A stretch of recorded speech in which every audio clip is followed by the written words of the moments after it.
Welcome everyone to Precog Talk. You can catch us here every Friday at 6 p.m. We'll just be answering your questions, sharing experiences, having a relaxing chat on a nice Friday evening while some of you hopefully learn a little about precognition. This week's predictions tournament ends in about half an hour, so make sure you go vote. Tokens will be dispersed shortly after for every correct prediction you have. All right, well, if you've joined us before, we're going to be doing things a little bit differently. This talk isn't structured how the others were, but if you know a lot about precognition, like some of our regulars, then you'll be happy to know that I found some new information that will be going on the subreddit when I'm done talking about it here. So, you all probably know precognition from things like Minority Report. It's a movie about a special police unit. They arrest murderers before they commit their crime. If anyone else can think of other shows or films that include precognition, feel free to raise your hand. My favorite is Phoebe from the show Charmed. We actually just talked about her on the last talk. But she's a great example for this community since she too struggles with controlling her visions. No? All right. Well, whenever you see precognition in shows or movies, it's usually very wrong. To be precognitive, you don't have to float in a bed of goo. In fact, we all have the precognitive ability. That is a quote from Dr. Julia Mossbridge from the Institute of Noetic Sciences. She's trained medical workers, law enforcement officers, financial traders, government workers, engineers, and scientists in precognition.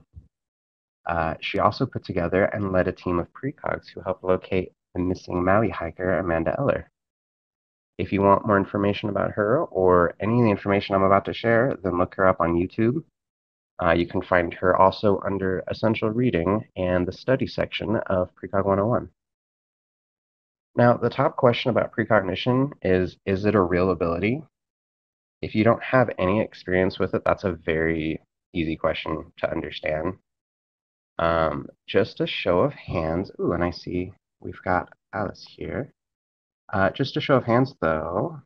Let me go ahead and invite her to speak. All right, so there. But yeah, anyone else want to raise your hand just to show if you don't believe in precognition or if you just don't know enough about it to say? All right, see, there's a hand. Well, Hey, going over Zach. what it... Hi there, how are you? Oh, I'm doing all right. Me too. Just enjoying the weather. It's a Oh, Friday, so lots to be yeah, happy about. yeah. Lots to be happy about. The weather's finally cooling down. That's awesome. Yep. So, yeah, we're showing our hands for state the question again. Yeah, if you don't believe in precognition or if you don't know enough about it, raise your hand. And so far, Okay. there's two hands there. Well, cool. Uh, yeah, I won't be taking them, but I just wanted to see based off of the people that were here so far.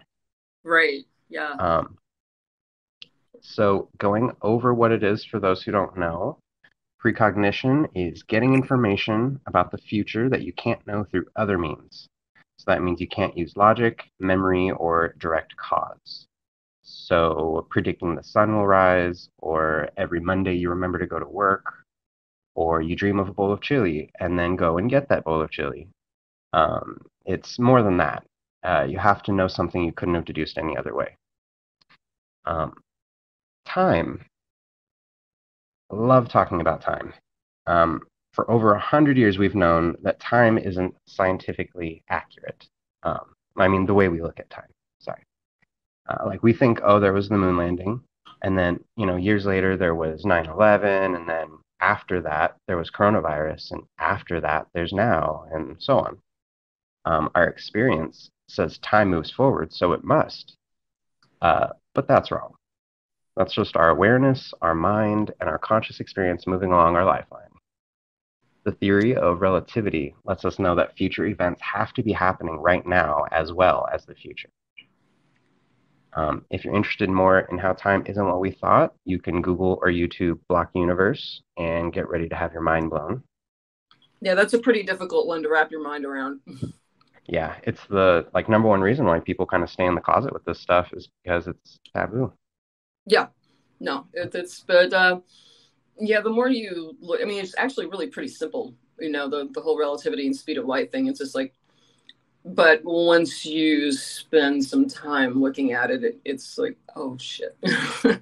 Wait a minute. Like, there's a lot of particles that exist both in the past and the future simultaneously, and what exactly is now? I mean, every observer is the center of their temporal universe.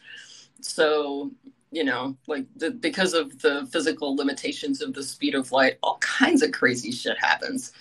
I spent years trying to figure out, like, I'm sorry, I'm going to go, off for a second here, but if you were the size of a galaxy, what would that be like? Because you're 100,000 light years across. So time, what does time mean? If you theoretically you had a consciousness that large, Yep. and you see like the Hubble deep field and everything, and the galaxies like dust, they're so far away from you, but each one of those galaxies might be something like 100,000 light years or 200,000 light years across. So when you're looking at them and they're kind of edge on, the near edge is 100,000 years sooner to you than the far edge. So you're not even seeing the shape of the whole thing at once. That just blows my mind. Like, there's no simultaneity. There's no way. Like, light is too slow. There's no way for these things to be simultaneous. You cannot see anything of that size and have a real sense of like where everything is in relation to everything else. Yeah. It's some mind-blowing stuff. Yes. Have you ever heard of a suicide theory? You mean quantum suicide? No, it's called suicide theory. It's basically when you die, you go to another universe. Yeah, it's quantum immortality or quantum suicide. Yeah. So you can never experience your own death. You just hop to a timeline in which you didn't die. Is that the one?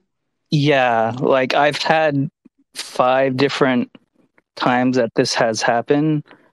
Like when, like, I first time drinking, I drank like half a thing of vodka, drove home blackout, and I woke up in my driveway. Like, it was weird because I don't remember driving home.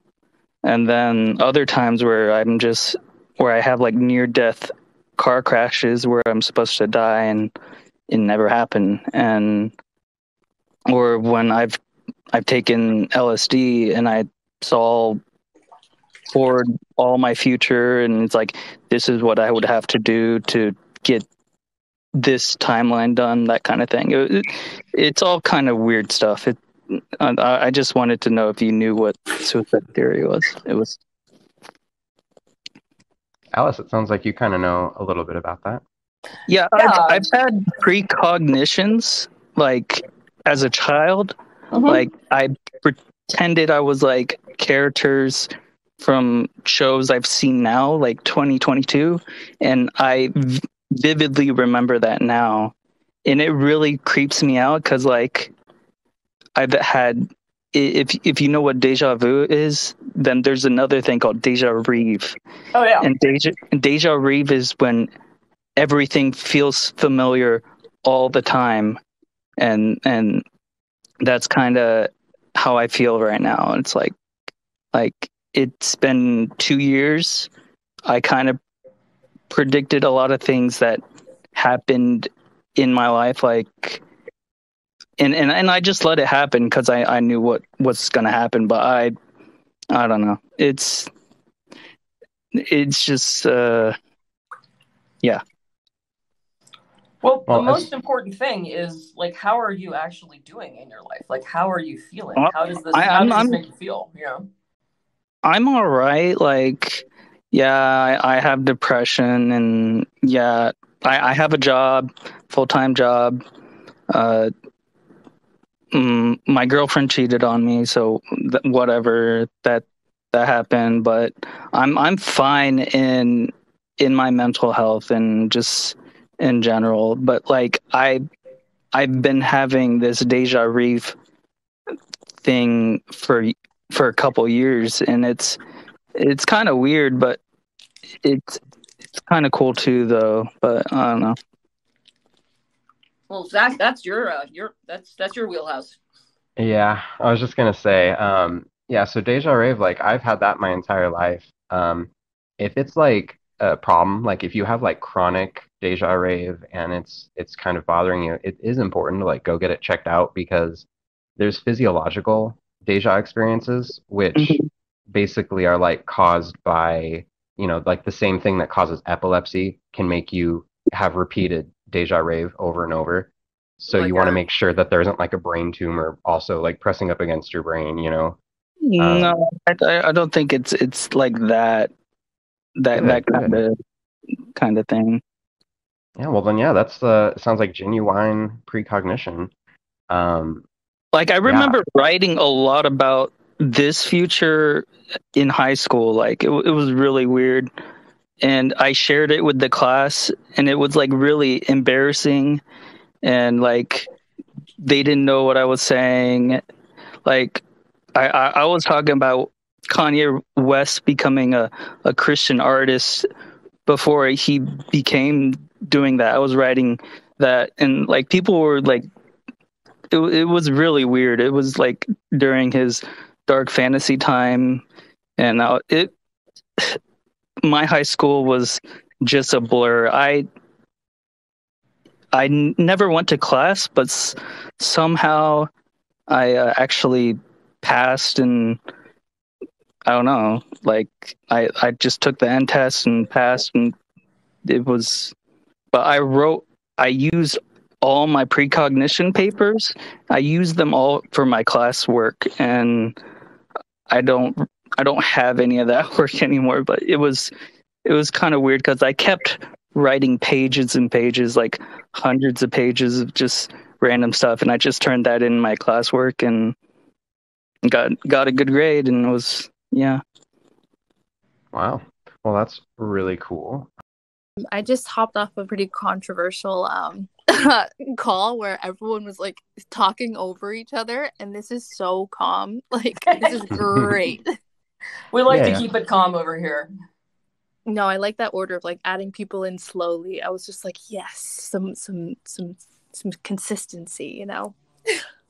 Oh yeah, some of those talks get pretty crazy. Yeah.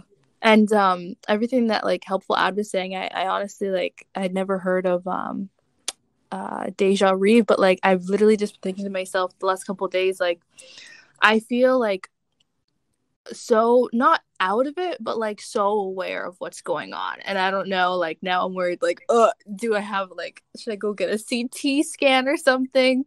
And it's just no, I was looking for I'm new to Reddit, like I don't really come on here, but I am now, and like I've been liking the conversations, and I was looking for like the spiritual and like metaphysical side to it. So like I really want to hear more about precognition because I feel like I've had some experiences, but like I grew up in a very Christian dominant household, and I just started exploring different ways of looking at the world and ourselves and what's beyond the universe and our abilities over the last couple of years since I've like exited high school.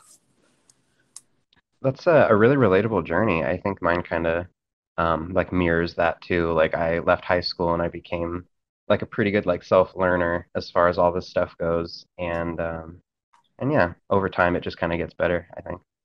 Yeah, you pretty Um, much have to be a self-learner. It's there are some like professional angles on it. Like if you wanted to do remote viewing, there are professional courses you can take, and there are free courses you can take. But yeah, just precognition in general, there's you pretty much got to be a self-starter still. yeah, if you go to the helpful links section on like Precog 101, it has like the things where you can train your precognition and then also like test your precognition too. And I'm always going over and using those because it comes and goes. It's not always there. Yeah, that's true. And especially if you're in a female body, it can come and go over the months. Okay, whoa, what do you mean? Because listen, I thought I was losing my mind a couple of months ago. And yeah, like I think I like I remote viewed for a sec, but like I kind of was like I wasn't in the best energy, so like I kind of don't know what I was channeling. And like I don't know, I remember when I was younger one time, I was like 8 or something, and I had the fear of God put in me, honestly, in my like culture as well as like religion. It was like my parents would always say like, God is watching you, like everything's the same. You know, like you can't touch yourself, you can't be sexual, you can't, all that kind of stuff. So like, and I really just went with that, and I hadn't thought to like even you know, to even combat that and to like think for myself. And I remember when I was 8, I was like thinking like, okay, like when did this all start? Like, what the hell? Like, what is time? What is this? And I'm like reflecting on going to like Bible school classes and stuff like that. And I'm like hearing things from people at like my public school who are mostly non-religious. And then I brought up at home thinking one other thing. So I was like, that's bad. I can't think of people who don't believe in God. Like, are they okay? Like, oh my gosh, they must be suffering. But I asked this question, and now I look back and I'm like, I was asking it like to myself, but like I was kind of like, I was reaching out to the universe. And I closed my eyes, and then I just seen like black, and then I just see like a burst of like fire, and like I think that was like the Big Bang. And you know, maybe people could argue that that was my subconscious mind just bringing up memories of probably seeing on the TV someone or somewhere talking about the Big Bang and just like, you know, whatever. But like, I don't know, I felt like I was like, was I like given permission to remote view or something real quick? Like, because I remember just seeing this blast of like light and like things exploding, but then I got scared, and I was like and I got freaked out. And I think that was my like just religious conditioning of like, all of this hocus pocus stuff is hocus pocus, you know. So I want to know what your guys' thoughts are on that experience. Well, let me, you definitely had you received some kind of vision. That's what it sounds like. But let me just do a sidebar here to define remote viewing. When you use the word remote viewing in terms of precognition, it's actually a defined protocol. You don't ever accidentally remote view something. You receive a vision. But remote viewing is a protocol developed for the military by a psychic named Ingo Swann back in the late 1970s, early 1980s. And it was taken into the military by the DIA, the CIA, the DIA. And there are actually military trained psychics that used this specific remote viewing technique for 23 years. They finally disbanded the program in 1995, made all of the files public. And then people since then have been speculating, like, you know, did they actually disband the military remote psychic program, or what did they do? My opinion is that yes, they did, but they just subcontracted it because it was too embarrassing. So that is, I always, because I actually am doing like, you know, a remote viewing protocol, I have to put that little sidebar in and say, this is what remote viewing is. Now, in terms of what you experienced, that's like a classic. You ask a question to the universe and you receive a vision and answer. And I won't say that that's precognition, but what I take those things as being is, when you look at the block universe, I don't know if you were here when Zach was talking about that earlier. If you Google the block universe, where basically like everything is happening all the time, all at once, instead of arranging things linearly, so you're not like, you know, we're not here and the Big Bang was 13.4 billion years ago. The Big Bang is still happening. So what you got was the veil got tipped back just a tiny little bit. And you're experiencing this, you know, universal creative explosion that was the beginning of everything right now, all at the same time. That's just my opinion. Wow. No, that's fascinating. You explained that really well. Thank you. I forgot to mention earlier in the year when I said I felt like I was losing my mind, and I was like remote viewing. Like, I don't know. I just was like, it was, I don't know. Like, I read tarot cards. Oh, sure. Yeah.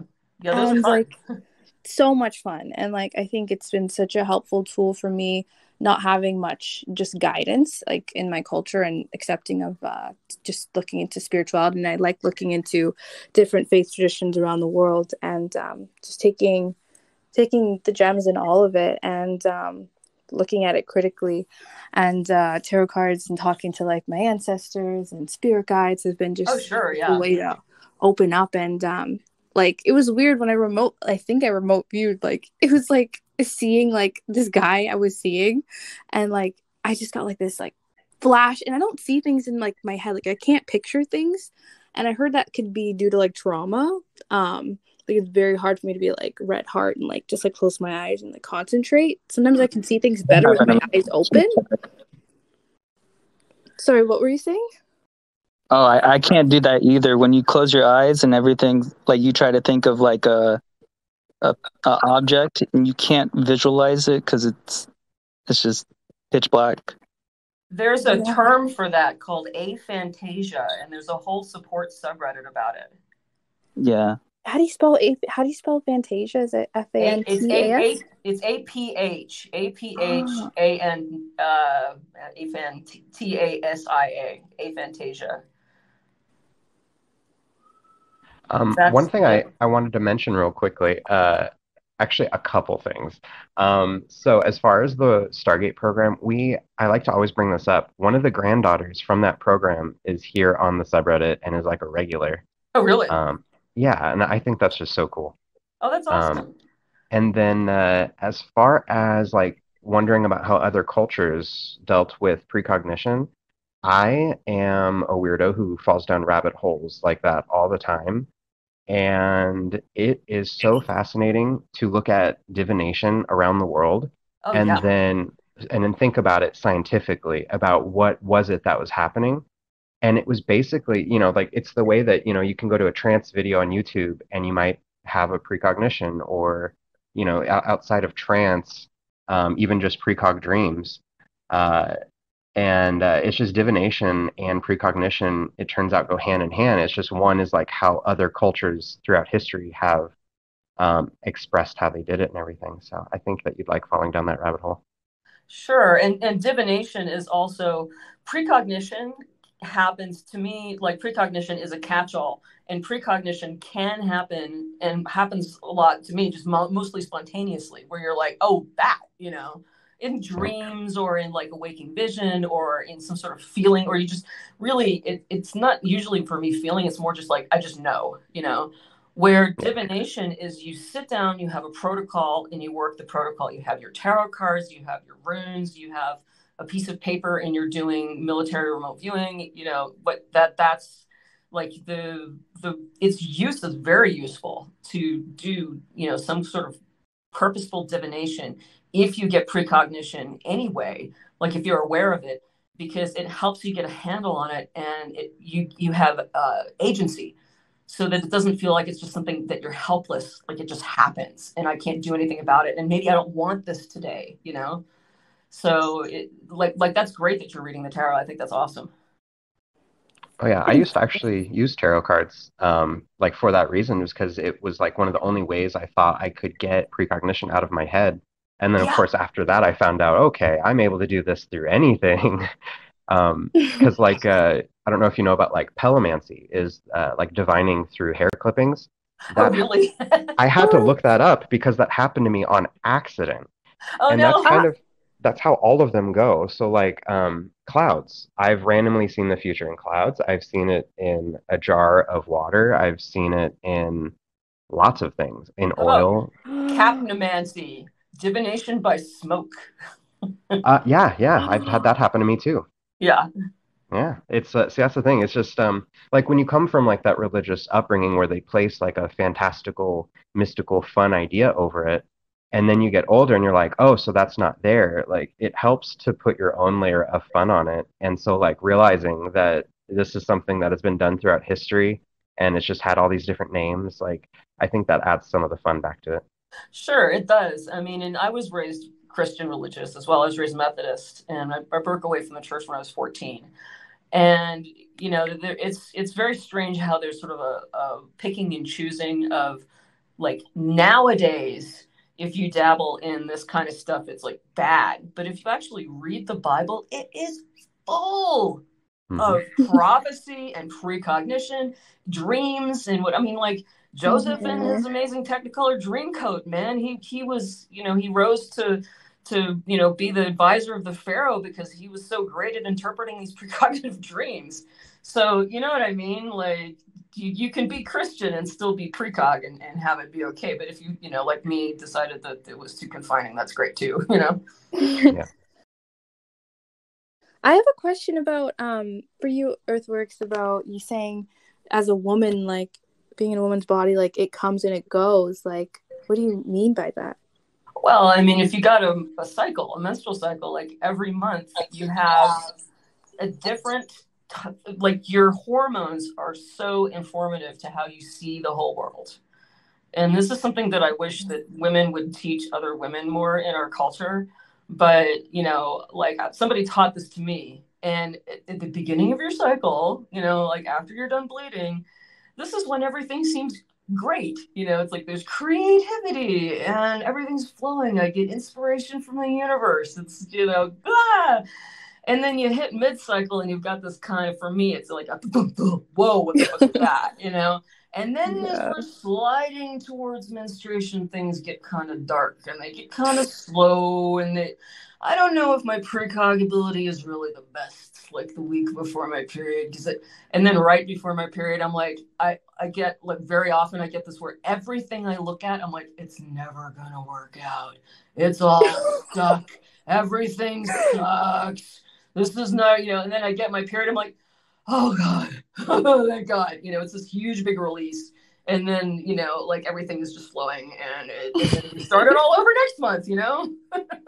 Oh my gosh, no, that is so true. Especially like when your period hits on like a full moon or a new moon. Like sometimes mine will come early and be like hitting, like mine came early and just even I was like, it's not supposed to come yet, but I feel so fucking like irritated. Like everything's setting me off. And I used to not be as like, I don't know, like have as bad PMS symptoms. Maybe it's like the state of our world. We're all kind of going through it. I know personally I am. And it's especially, if you're, you know, an empath and you're a little open and you're a little psychic and everything, like the world is just crazy right now. Like, you know, and especially when your doors are open just a little bit, and especially when you're a little bit depressed, when your whole body is like gearing up for this event, you know.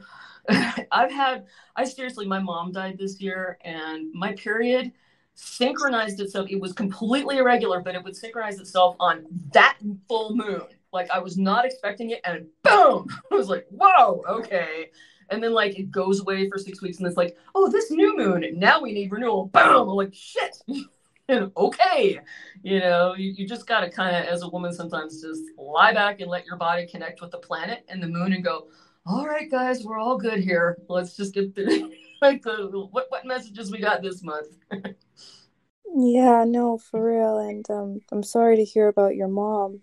How are you doing? Oh, I'm okay. I'm doing, you know, she died in January, and you just gotta, grief is just one of those things that it's like surfing big waves. You just got to, when it comes, it's just like, oh, I'm having a shitty day, you know? And like, I'll catch myself and go like, my God, what the hell is wrong with me? You know, and I'll do some of my, I have like, you know, coping tools that I use, like I tap on my face and whatever, and be like, oh my God, I'm so sad. You know? And if you can do that and like let it out, then I'll be like, you know, like witness it and just be like, well, yeah, I'm allowed to be sad my mom died. You know, that sucks. And once I've let it out, then the stress is gone. And then I get back to my center. I can go back to whatever it was I was trying to do. And also grief will also either accentuate or completely kill your precog. You will have days, you know, like if something happens where you're grieving, it can take away your precog for like weeks or months or something, you know. And then when it comes back, like this happened to me, when it comes back, suddenly you're just like swamped and you're like, am I losing my mind? You know, what the hell? Because it's been held back for like, you know, 2 months. Just to add to that, by the way, both of those actually make sense. If you go to the study section in Precog 101, there's stuff about how hormones have been proven to affect precognition, which is why it tends to happen a lot through like puberty, and also when people transition, it sends precognition going real crazy. And then same for grief. Grief has been one of the other things that, like you said, if it doesn't use it, it basically kind of scares it away, it seems, or there's a lot of mixtures with that. But yeah, the subconscious combined with precognition and everything, it gets very it has the strings behind the puppeteering, you know. Yeah. I never thought about people who are transitioning. I bet that's wild, man. Oh yeah, the beginning of the subreddit, so like around 2017, 2018, there was a lot of trans people that were reporting like that it was happening with them a lot ever since they started. Um, and that was just really cool because I was able to give them some information that helped them. Oh, wow. That's really cool. I've never suspected that, but it makes total sense. And I would bet if you're a woman and you're taking hormonal birth control that it stops your precognition being as effective. I would bet that. Oh, Well, honestly, everyone I've heard who's went on birth control has told me, like, don't even do it. Like, even, like, and those are people who have done it, like, because of health reasons needing to, and because of helping to stop the periods, and, like, and people they've all said, like, they've turned really violent, like, they've had just awful thoughts, and wanted to, like, hurt others or themselves, and, like, I don't know, that's just crazy to me. Like, I don't know, I think there's a whole scam. That's a whole, like, ugh. Yeah, honey, I was on it for 12 years. I mean, I'm 48 now. I'm an older generation. I went on it when I was 18 because my periods were out of fucking control and I was losing my mind. And by the time I was 30, my body was like, no, no more. It just like put its foot to no way. No, there was no, and like, I'm looking at menopause and I have people that are my age that are going on like hormone replacement. And I'm like, I can't do that, dude. My body's just got to find its center. I got to grow a mustache and whatever. That's fine. I'm not doing anything like that to my body ever again. Yes, just let it be. Yeah, seriously. And I don't expect that going through menopause that I'm going to have any problems with my precognition going away. My sense is that it'll probably get a little more clarified at that point. Because right now, like, this is what they call perimenopause, where it's, you're just all over the place. And, so therefore my precog is all over the place. But from my friends that are older that have gone through the change, they're all just like, oh my God, it's so much easier. You get to the other side and you're just like, everything's so calm. I can see everything so clearly, That is wonderful to look forward to. I know. Step into your crone energy. Yes, that's it. Do you guys know about conscious and unconscious precognition? Why don't you tell me, Zach? Yeah. All right. Yeah. Well, in unconscious precognition, the delay between precognition and the future event happens within about half a second to 10 seconds. It can be observed in physiological precognition when something like your breathing randomly changes immediately before a stressful, unexpected event, or like your heart rate, or like your eyes twitch, or things like that. There's behavioral precognition. That's the unconscious precognition. It's harder to replicate in labs, but it's where like a mother will wake up in the middle of the night just knowing like her baby is about to have an emergency of some kind. Sure, yeah. Like it just sends her straight to her whatever's room. And yeah. There's another form of precognition that teeters between conscious and unconscious content, and that is compulsive precognition. That is when someone knows that they have to do something a certain way, but they don't know why. Yeah, I've had that happen before. Yep. Like, let's hear it, because like I was just going to talk about the post on the subreddit. Okay, where did I get that from? Because I know that's happened. Yep. I've had it happen. Okay, tell me what kind of precognition this is. Okay. When you know that you're about to injure yourself and you can't stop yourself from doing it. That has happened to me. Like, I got really, really sick back in 2017, and like working my way back out of that, I went through an extremely clumsy phase, and I saw myself falling down the stairs like about 2 seconds before I did it. And I was talented. I sprained both ankles. Like, tell me who can sprain both ankles at the same time. I sprained one, went over, and then put my foot down and sprained the other one. And ended up lying on the floor in the basement with both my feet up in the air, Like, I was like, okay, are they broken? No, I can move them. No, they're just sprained. But it was literally as I was going down the steps, it was as if I was standing over my own shoulder yelling, don't sprain your ass, shit. So what is that, Zach? What does that count as? Is that precognition? What is that? Or did I push myself down the steps? Like, what's going on here? Oh man, some other version of you just was like, you know what, I've had it with this lady, and then just pushed it. I'm tired of your shit. Yeah. I don't know. That sounds like compulsive precognition because, you know, you kind of understood that it was going to happen. But then I guess the other issue is like, when do we listen to that voice? Like, when do we know it's real versus when do we know, like, think it's just in our minds? Right. Like, how careful are we when we're just like walking around in this life and we're not being as safe as we think we could on some level, you know? Right. There is like, I don't know. There was a friend of mine who unfortunately perished in a car wreck, and the description of what she was doing when she went into the wreck, she pulled out at she had a stop sign, and there was a highway out here in the West. They're like, well, 2-lane highways, but there's still like a 65-mile-an-hour speed limit, and there was a semi, and they didn't have a stop, and it was clearly marked, and she just pulled right out in front of him. And I was just, what happened in there? I mean, she's dead. We'll never know. But what was it that took her self-preservation offline, like to have her put her foot on the accelerator? Because there was some part of her. I mean, I know just from, doing all this precog work that your subconscious is always there. What the hell happened there?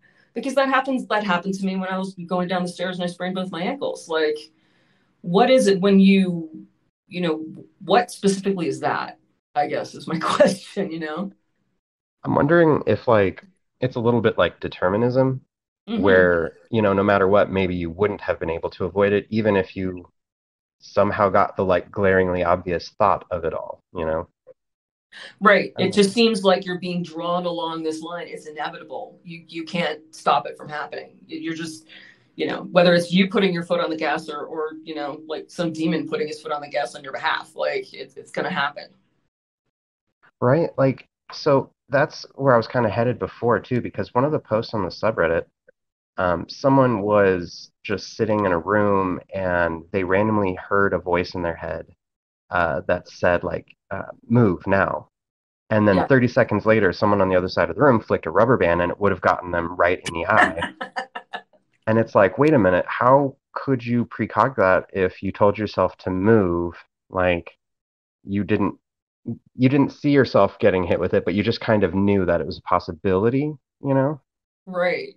But you precog just enough to get yourself out of the way. Yeah. That's like when I went to the Weird Al concert 27 years ago and I caught the Tootsie Roll that would have beamed me in the middle of my forehead. Yes. I actually went to see Weird Al again last week on Wednesday. He's still great. But nobody was throwing Tootsie Rolls around this time. Oh man, I want to see that new movie so bad. Oh my God. I know. I can't wait. November 4th, I think they're releasing it. Yep. So excited. Wait, what movie are y'all talking about? I just popped out for a sec. Oh, Weird Al Yankovic. I'm a Weird Al fan. He has a biopic movie. It's basically like a parody biopic where he's being played by Daniel Radcliffe. And it's being released on streaming and in theaters, I believe, on the 4th of November. Ooh. Yeah. Do you know what it's called? It's called Weird. Oh my gosh. Okay. I already love it. Thank you. I'm so going to look into this. Sure, man. He's awesome. He puts on a great show.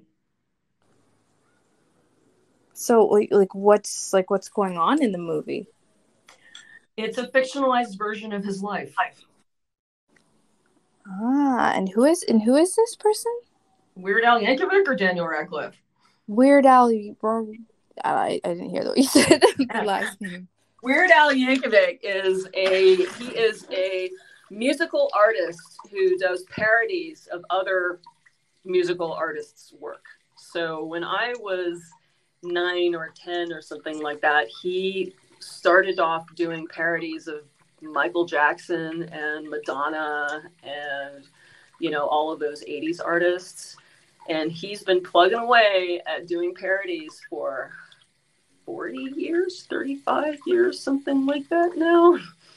And he just, you know, like, I think he's, did he get a star on the Hollywood Walk of Fame? Like, he's finally started getting recognition in, like, #1 albums and stuff like that after all of this time. And he's such an institution that as a mainstream artist, you know you've made it when Weird Al makes a parody of of your famous song. And I am getting serious deja vu right now. This is really funny. Ooh, you know, This has happened before. Do you know that that's happened before, where you get deja vu while we're talking about stuff on Precog Talk? Yeah, I get deja vu a lot. Yeah, I've had deja vu on Precog Talk before, but this one in particular is like, wait a second. The funny thing about deja vu is while it's happening, you're just like, whoa, this happened. This has happened before. And then as soon as the feeling clears for me, it's like it bounces back where it's like, oh, this has never happened before. You know, like, this is, you know, what is this universe? You know, and then, like, I snap back to reality. Yeah, it's hard to shake that feeling. Yeah, it's so strange. My favorite Weird Al song, or at least, like, the first one that really got me into him, was his version of Riding Dirty called White and Nerdy. Oh, my God. That has got to be, like, that honestly might be peak Weird Al, is White and Nerdy. Yeah. And the video for that with Key and Peele. Oh, yeah. It killed me. And Michael and Donny Osmond. Do you guys even know who the Osmonds are? Anyway, the fact that he's like dancing around with Donny Osmond, I was just like, oh my God, you are the best. Look at me, I'm White and Nerdy. I remember him now. Oh my gosh. YouTube is at its peak. Yep. Yeah. That's exactly it. Yeah. Then my nights with a roll of bubble wrap. Pop, pop, hope no one sees me getting freaky. You got ADHD. Zach, you got ADHD. I've got ADHD. We're all spun up in our brains, and we've got a little hamster wheel, you know, going round and round and round. And one of the best things that I ever did in my life was discover something called Yoga Nidra, which is a body meditation. You can, where you do, it's like you cast your awareness around the different parts of your body. And it is incredibly powerful because what it does is it gives your mind something to do, because you start with your thumbs. Okay, I'm paying attention to my thumbs, and I'm in my my index fingers, my middle finger, and you go around your whole body. But it joins the hamster wheel brain with awareness of your body. So look that up. No, I thank you for saying that, because I know I need to meditate, like, through doing like yoga, because I was doing some I would do like sun salutations and do a yoga nidra after, and like, oh my God, I remember like just complete connection to like my body even better than before. And that's something I was even thinking about the other day, just how like we're just like ignore like our body signals and like how we feel around other people, because we want to believe like we can trust them, and you know what you're thinking, and like and how many times I have like trusted people naively, and just wanted to believe they were, you know, like me or like other people I knew, but having that feeling there and still ignoring it and waiting for something to happen. Like, I thought that was a good thing to do. Like, well, they haven't shown me a reason not to trust them, but I know now, looking back, and I've learned to just take a bit of a step back and just really watch, because there's nothing that you can harm. You can't harm yourself by just being patient and being more observant, but it's, you know, it's the ego that wants to, let's say, I don't know, maybe you want to be around this person, you want to be liked, you want company, you want whatever, and you know, you have to protect yourself first and like really honor your body and know, like, I don't need to have anything happen just yet to know that that is a bad plan, or like that's like, I've had that happen so many times over the last couple of years, where I've been more in tune with myself, where I just know like something bad was going to happen, or like this, like precognition, like we're talking about. Mm-hmm. And then I say like, nope, I'm not going out with you guys. Like, I'm not doing this. And then boom, something happens. Boom, like what I thought was going to happen happens. And like my friends were just like, this always only happens like around you, like the weirdest interactions. Like I love talking to strangers. I don't know if it's like ADHD thing after I've worked through anxiety and been like, okay, I'm ready to talk to people, and I believe that there's good people out there. Oh, there's plenty of good people out there. I've met all kinds of strangers that are awesome. So I love talking to strangers, and like I would just talk to them. I would talk to people, and just they would be saying things I was literally just praying about or meditating about or questioning, and I would just be like, okay, we in alignment, like let's go. Yeah, that's awesome. You have got such great wisdom already going on with that. You know, it took me a couple of more decades than you are old, I think, to really start getting that stuff down. So well done. You're awesome. Thank you. I think the internet, like God, where would we be? Where would we be? Like, I don't know. You would be back where I was in 1989. It sucked. Yikes. At least no one can catch it on camera, though. Well, you know.